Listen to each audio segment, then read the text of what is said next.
베네수엘라에서 연쇄 강진으로 최대 10만 명의 인명피해가 우려되고 있습니다. 네, 전문가를 연결해서 좀 더 자세히 짚어봅니다.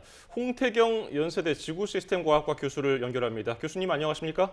네, 안녕하십니까. 네, 베네수엘라 수도 카라카스라는 지역에서 지금 연쇄적으로 규모 7대 강진이 39초 간격으로 일어났거든요. 처음에는 7.2였고 그다음이 7.5였습니다. 이 정도면 어느 정도 강도입니까? 네, 이 굉장히 강력한 지진인데요. 우리가 기억하고 있는 2016년 경주 지진 때 규모가 5.8이었습니다. 그 경주 지진에 비교해서 보자면 규모 7.2는 경주 지진의 약 128배 정도 되고요. 규모 7.5 지진은 경주 지진의 한 380배 정도 되는 어마어마한 크기의 지진이라고 할 수 있습니다. 예, 이 지진이 발생한 곳을 보면은 수도 카라카스에서 160km가량 떨어진 곳인데 카라카스까지 흔들렸단 말입니다. 그러면은 규모가 얼마나 컸길래 이 160km를 넘어서까지 흔들립니까? 네, 규모 7.2나 7.5 정도 되면은 한 200여 킬로 이상의 지역까지도 큰 흔들림을 만들어낼 수가 있습니다. 더군다나 이 베네수엘라 지역의 지지를 보면은 이 지진동이 멀리까지 전파될 수 있는 구조를 가지고 있어서요. 이 지진동이 멀리까지 퍼진 것으로 보이고 특히 해안가 일대에는 퇴적층이 많이 있기 때문에 지진동을 크게 증폭시키는 역할도 하게 됩니다. 이에 따라서 이 진앙지 일원에서 피해가 커지게 된 데는 이러한 지질학적인 특성도 있어 보이고요. 또 더군다나 진앙지 근처에는 인구 5만에서 6만 정도 되는 크고 작은 도시들이 꽤 많이 있고 인구가 한 140만 정도 되는 그 베네수엘라 제3의 도시가 한 40여 킬로 떨어져 있거든요. 그러다 보니까 인구 밀도가 뭐 비교적 그렇게 낮지 않은 지역에 지진이 크게 나서 인명피해도 크게 드러나는 그런 상태라고 할 수 있습니다. 네, 이렇게 규모 7대 강진이 1분도 안 돼서 연달아 타격을 했으면 아무래도 파괴력이 더 있을 것 같은데 어떻게 봐야 될까요?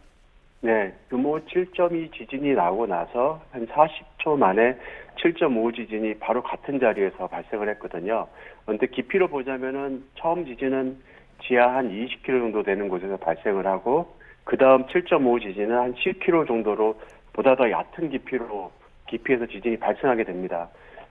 지진 규모가 같더라도 깊이가 얕아지게 되면은 지표에 전달하는 에너지가 그만큼 더 빨리 전달하고 에너지가 더 감소하지 않은 상태로 땅에 도달하기 때문에 땅을 더 크게 흔들게 되거든요. 근데 지진 규모도 크고 깊이가 얕다 보니까 규모가 아주 지진동이 아주 커지게 되는 겁니다. 그런데 이 규모 7.2와 7.5는 그 40초란 시간이 말해주다시피 같은 잔층대에서 발생한 거라고 이제 생각이 되고 있습니다. 앞선 지진이 뒷지진을 길을 열어주는 역할을 하게 되면서 보다 더 큰 지진이 쉽게 날 수 있는 환경을 만들어주게 된 거고요.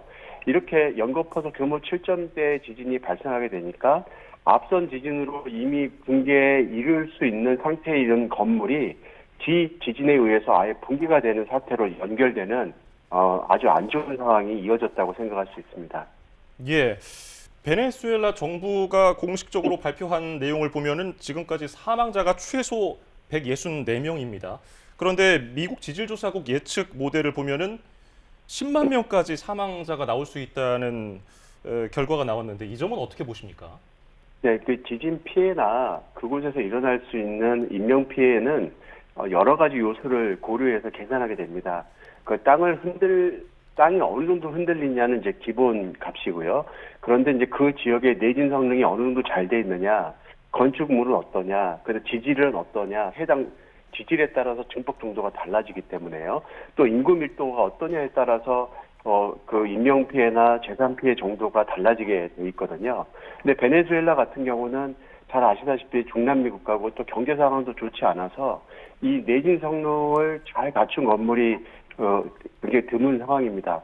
그러다 보니까 이렇게 규모 7점대 아주 강력한 지진이 발생하게 되면 지진에 취약한 건물들이 무너질 수밖에 없는 상황에 이르게 되고요.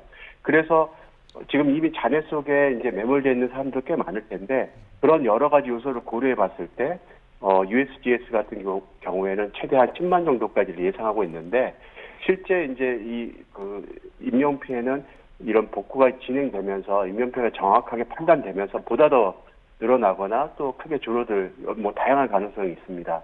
네. 말씀하신 대로 미국 지질조사국이 예측 모델을 활용해서 사망자가 10,000명에서 10만 명 사이일 확률이 40%고요. 10만 명을 넘어설 가능성도 지금 14%로 추정을 하고 있거든요. 그런데 지금 2000년 이후에 사망자가 10만 명을 넘은 지진이 딱 2개 정도밖에 없다면서요. 네, 그 IT 지진이라고 이 카리브판과 북미판, 지금 지진을 일으킨 게 카리브판과 남미판인데요. 이 중남미 지역을 이렇게 아우르는 판이 카리브판입니다. 이 카리브판의 북쪽이 바로 북미판과 접하고 있고 카리브판의 남쪽이 이 남미판과 접하고 있는데요. 이번 지진 같은 경우에는 카리브판의 이 남쪽 지역에서 발생한 지진입니다. 그런데 2010년도에 카리브판과 북미판이 접하는 곳에서 지진이 발생했는데 그게 바로 IT 지진입니다. 2010년도에 발생한 IT 지진이 규모 7.0이었고 당시 수도 포르토프렌스 근처에서 발생한 지진으로 30만 명이 넘는 사람이 목숨을 잃었습니다. 그러니까 이 예에서 보듯이 이때도 규모가 7.0도 0밖에 되지 않았거든요. 이번 지진보다 오히려 더 작았습니다.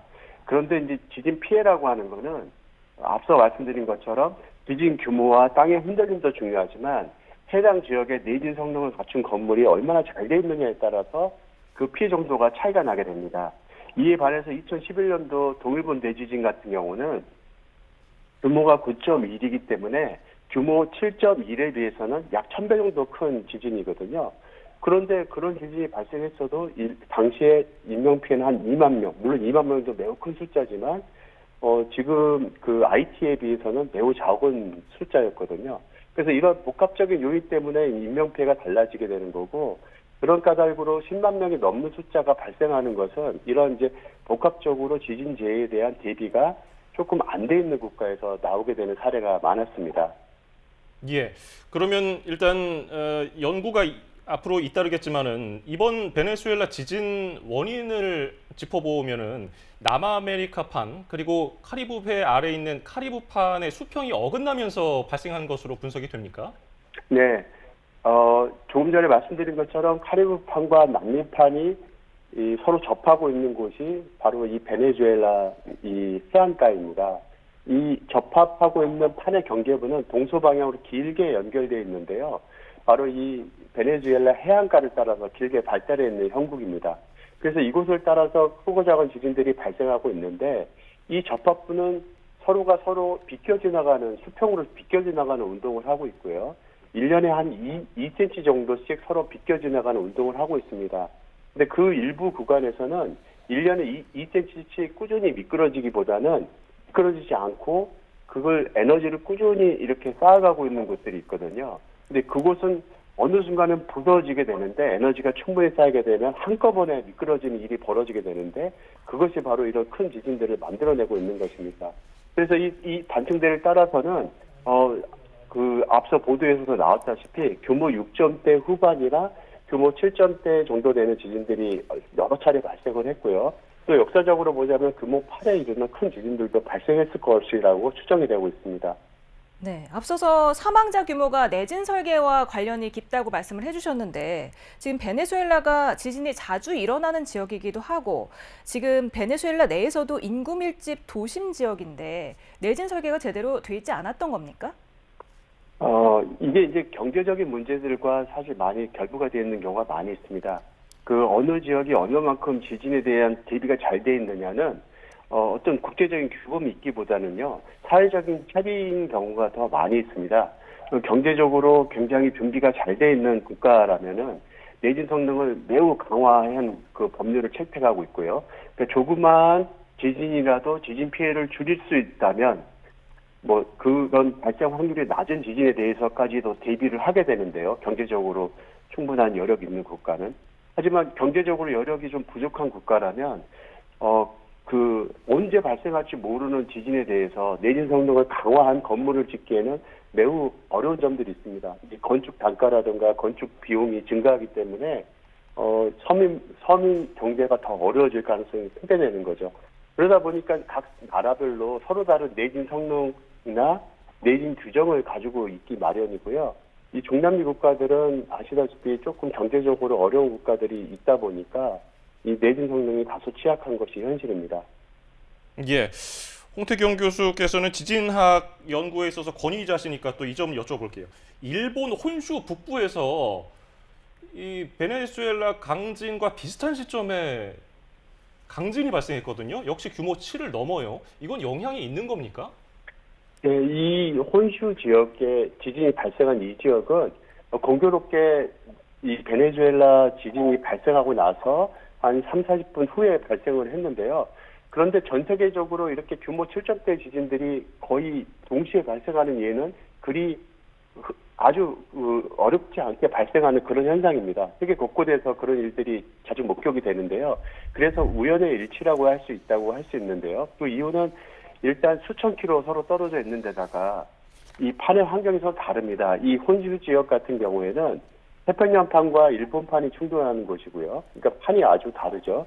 이번에 지진이 발생한 이 베네수엘라 같은 경우에는 카리브판과 남미판이 충돌하는 곳입니다.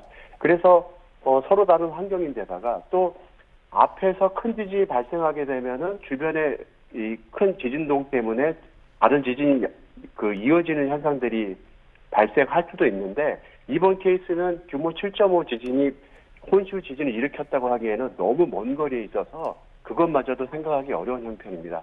하지만 이 혼슈 지역은 주목되는 점이 있는데요. 이 2011년도 동일본 대지진이 발생을 했을 때 이 동일본 대지진이 발생한 지역의 지표를 따라서 약 400km가 부서지고요. 땅속으로는 한 300km 정도가 부서지는 거대한 지진이 그 당시에 발생을 했거든요. 규모가 9.1입니다. 당시 이 땅이 쪼개진 북쪽의 끝단 지역이 지금 오늘 지진이 발생한 바로 그 혼슈 지역의 규모 6.9 지진이 되겠습니다. 그 지진이 당시에 발생을 하면서 그 끝단 지역은 응력이 쌓인 채로 부서지지 않고 남아 있었고요. 이 지역에서는 그동안 계속 작은 지진들이 발생을 하면서 지진을 일으킬 수 있는 여러 여건을 만들고 있었습니다. 그러다가 이제 오늘에 이르러서 규모 6.9 혹은 뭐 7.2로 평가되기도 하는데요. 그 지진이 발생하게 됐는데, 근데 다만 이것으로 끝나는 게 아니라 그 단층대가 이제 동일본 대지진부터 지금 그곳까지 이제 쭉 연쇄적으로 부서진 상황이 되는 거고, 지금 그곳으로부터 홋카이도 앞바다까지가 이제 여전히 부서지지 않은 상태로 남아 있거든요.